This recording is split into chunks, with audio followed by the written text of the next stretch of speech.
ஒரு வழியா பெரம்பூர் வந்துட்டோங்க. பெரம்பூர்ல இருந்து ஆவடி போலான்னு நம்ம பிளான் பண்ணிட்டு இருந்தோம். ஆவடி போறதுக்காக இஎம்யூ ட்ரெயின் பிளாட்ஃபார்ம் நம்பர் 4க்கு வந்துருச்சு. Tiruvallur local train. நம்ம ட்ரெயின் வந்துருச்சு. நானும் ட்ரெயின்ல ஏறிட்டேன். டிக்கெட் வேற 5 ரூபாய் தான். 2 பேருக்கும் 10 ரூபாங்க டிக்கெட்.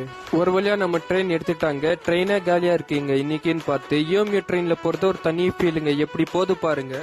சென்னைக்குள்ள போறதுக்கு ஒரு பெஸ்டான ஆப்ஷன் சொல்லலாம். சென்னை சென்ட்ரலுக்கு கூட லோக்கல் ட்ரெயின்ஸ் எல்லாம் பின்னாடி ஒன்னொன்னா வந்துட்டே இருந்துச்சு. சென்ட்ரல் போறதுக்கு இஎம்யூ லோக்கல் ட்ரெயின்ஸ் அவைலபிளா இருக்குங்க. இங்க வந்தே பாரத் கூட வந்துச்சுங்க. ட்ரெயின் சொல்லலங்க, இது சும்மா நிப்பாட்டி இருக்காங்க இந்த ட்ரெயின். இந்த லைன்ல சென்னை சென்ட்ரல் போறதுக்கு லோக்கல் ட்ரெயின்ஸ் எல்லாம் அவைலபிளா இருக்குங்க. 5 நிமிஷத்துக்கு ஒரு வாட்டி சூப்பர் ஃபாஸ்ட்னாலும் லோக்கல் ட்ரெயின்ல போற தனி ஃபீல் தாங்க. இப்போ நீங்க பாக்குறது இஎம்யூ ஷெட். ஒன்னு ஆவடியில இருக்கு, இன்னொன்னு தாம்பரம்ல இருக்கு. 2 இஎம்யூ ஷெட் இருக்குங்க சென்னையில. கோயம்புத்தூர் சென்னை வந்தே பாரத் எப்படி தூள் அடிச்சிட்டு போது பாருங்க. ஒரு வழியா நம்ம ஆவடி வந்து ரீச் பண்ணிட்டோம். நீங்க சென்னை லோக்கல் ட்ரெயின்ல டிராவல் பண்ணிருந்தீங்கன்னா மறக்காம கமெண்ட் பண்ணுங்க.